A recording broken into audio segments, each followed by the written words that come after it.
de proceso y de proyecto Puente también, Pepe Reveles, para entender, mi estimado, la muerte del juez anticrimen de Colima, que no creo que sea la primera, no creo que vaya a ser la última, pero no son tan seguidas porque se conoce poco los jueces anticrimen que llevan los casos delicados del narcotráfico. En este caso son líneas para el cártel de Jalisco Nueva Generación, el Menchito, en una Colima que no era así, pero que ha venido incluso a alzar la voz de la corte, de diferentes personalidades. ¿Cómo entender este contexto, su muerte, desde el punto de vista del narcotráfico, de la investigación periodística? Crimen de Estado, dijo el ministro Saldívar, homicidio de juez Villegas, Uriel Villegas, mi estimado. Buenos días. Muy buenos días, Luis Alberto, a tus órdenes. Mira que yo siento que aquí hubo una especie de aflojar las medidas de protección a jueces que llevan casos delicados. En otras épocas en México se discutió mucho acerca de jueces sin rostro, incluso, que ni siquiera se fuera a dar su nombre. Pero en este caso no, totalmente actuaba de manera abierta, y no solo eso, sino que él mismo pidió que le retiraran las medidas cautelares, que no las necesitaba, una camioneta blindada y escoltas. Y la judicatura se le hizo fácil decir, pues en efecto se los quitamos y ya. Pero el hecho de llevar a asuntos relevantes, pues sí lo coloca en la mira algunas posibles venganzas por parte de quienes son juzgados. A veces no es un hecho, sino la interpretación del hecho. Por ejemplo, sabemos ahora que él ordenó el traslado del Menchito, el hijo de Nemesio Ceguera, que es el líder del cártel Jalisco Nueva Generación, de Oaxaca a Puente Grande, en Jalisco. Y fue como el primer paso técnico para la extradición del Menchito. Ahora está en Estados Unidos. Entonces, si eso se interpretó de esa manera, pues lo consideran el culpable de que haya esto ocurrido, ¿no? También yo supongo que haberlo trasladado a Jalisco pudo haber sido esa petición de los Oseguera, ¿no? Porque, pues, qué mejor que estar en el lugar en donde se desarrolla su vida, ¿no? Pero, en fin, creo que lo que estamos hablando aquí es de, como tú dices, no es muy seguido, es más o menos esporádico, pero sí hay el riesgo de atentados contra jueces, magistrados y impartidores de justicia. Oye, entonces sí está confirmado que ordenó el traslado del Menchito de Oaxaca a Puente Grande, Jalisco, y fue, vaya, porque ahorita él está en Estados Unidos, ¿no? De hecho. Sí, primero pasó por Jalisco, me parece que todavía tuvo una escala en Sonora y se fue a Estados Unidos el Menchito. Pero pudo haberse interpretado como que este juez fue el que promovió todo este movimiento, ¿no? Digo, esa es una. Otra tuvo que ver con el Z40 también, alguno de los casos, porque tienen muchos expedientes, de pronto no es el tema principal, pero puede ser un tema aledaño a la acusación principal, y si interviene este juez, no sabemos de qué manera lo interpretan aquellos que fueron sus pues objetos de investigación. Huachicol también dicen que investiga. En fin, son varios puntos que habría que aclarar con el tiempo, porque de momento no está perfectamente establecido a qué se obedeció, este atentado en su casa, en donde estaba apenas desde febrero. Había sido trasladado a Colima, y bueno, pues hay obviamente elementos de investigación y de inteligencia por parte de los delincuentes, porque dieron con él y lo mataron junto con su esposa. No tocaron a los niños ni a la persona que los cuida, pero sí tuvieron la calma de entrar, según algunas notas, a la casa después de haberlos baleado y atentar, bueno, disparar en contra de las cámaras de seguridad. Oye, ¿y qué llevó del Z40? Porque el Z40 acaba de ser trasladado a Hermosillo. ¿Qué llevó el del Z40? ¿Sabes algo? No sé exactamente pero sí le tocó una parte de los procesos contra el Z40.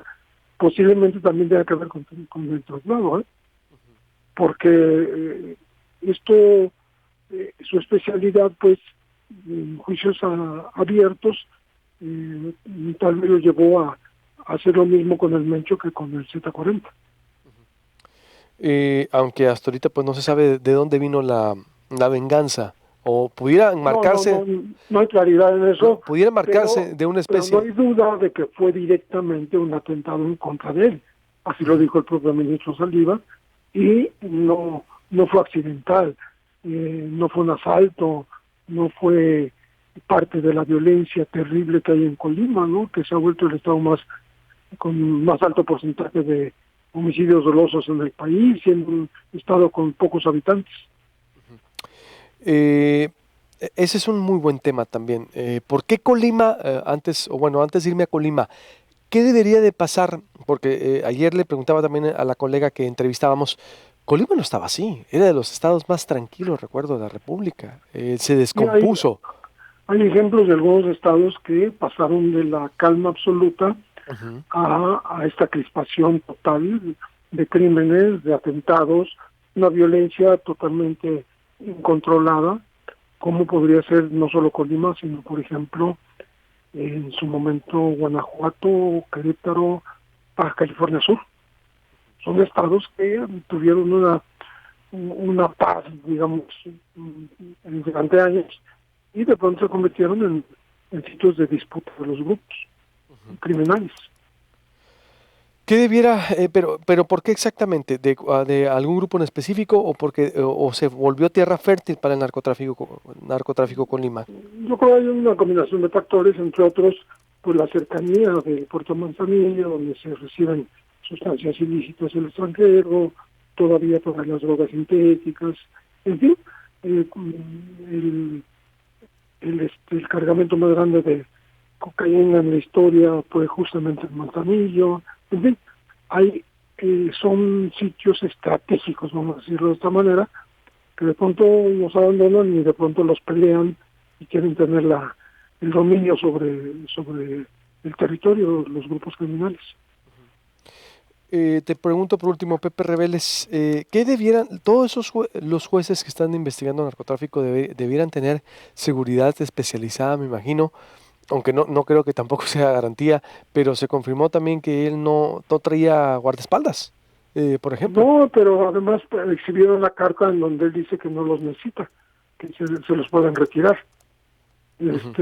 Algunos diarios hablan de que se los retiró el Consejo de la Judicatura, pero yo vi en las redes su carta donde él renuncia hace más de un año a esta protección.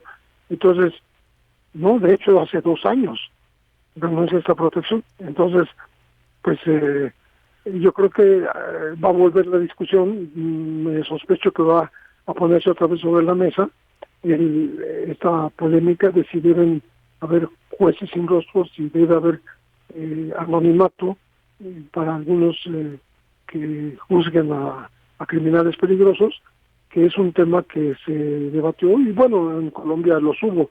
No sirvió de nada, porque la gente de todas maneras sabía quiénes eran y los llegaron a liquidar siendo jueces sin rostro. Pero digamos, eso se debatió en México y nunca se llevó a una conclusión. Es un debate abierto, entonces, inconcluso.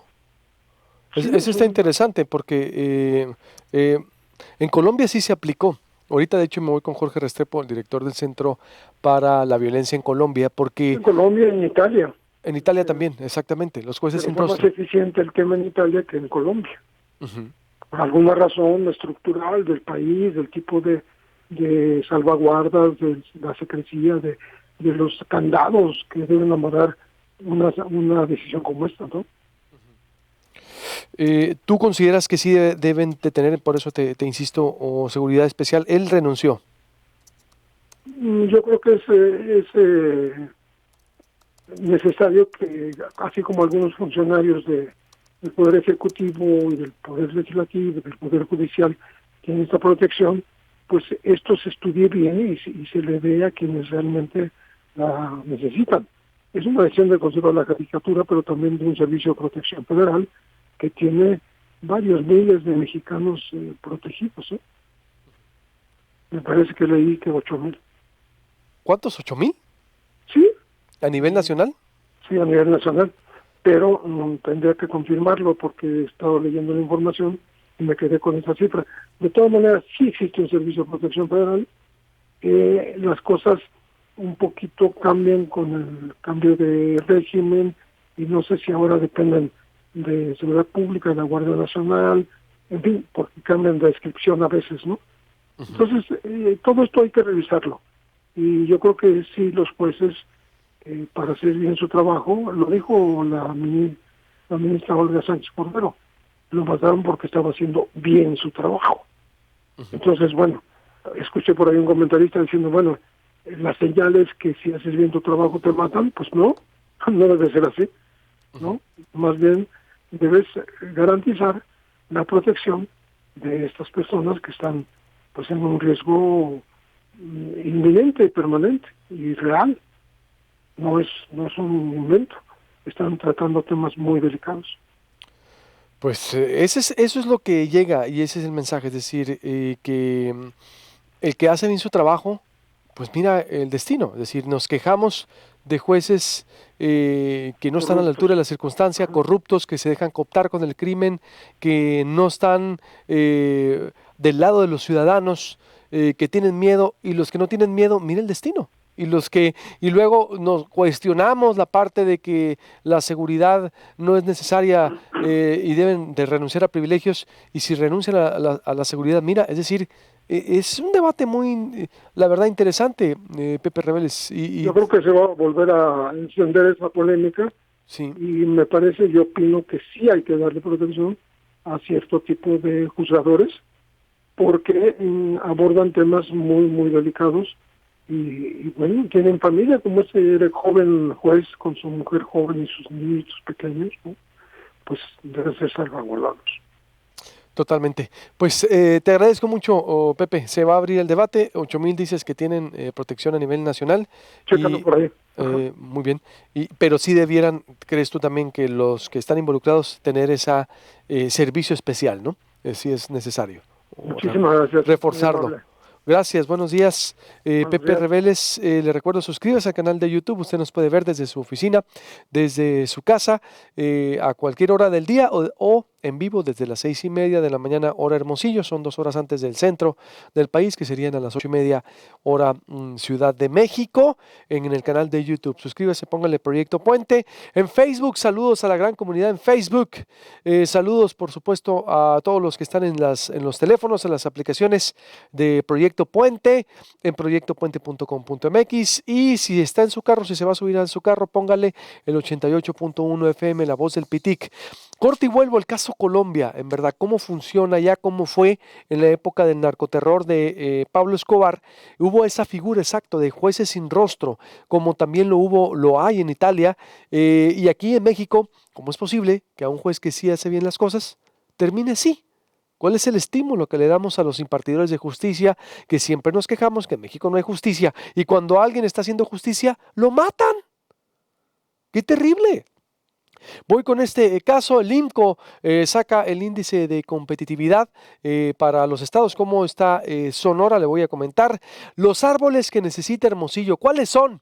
Le voy a comentar también aquí con el especialista y la historia de Ana Gamboa. A las 8, un debate interesante con fuentes especializadas. El doctor que presentó la alcaldesa Hermosillo, que abrió el debate sobre medicamentos que alivian o que inhiben o que ayudan, ayudan al coronavirus, a combatir el COVID cuando ya estás confirmado. Después el vocero del UNAM, para que me diga qué tan serio o conveniente es hacerle caso, aunque dicen que ya se acabaron los medicamentos que él mencionó. Y también el doctor Monteverde y la presidenta del Colegio de Salud Pública. Y Árbol de Vida también con Paul Dávila, que próximo en abrir este restaurante de alimentación de verdad. Volvemos a Proyecto Puente.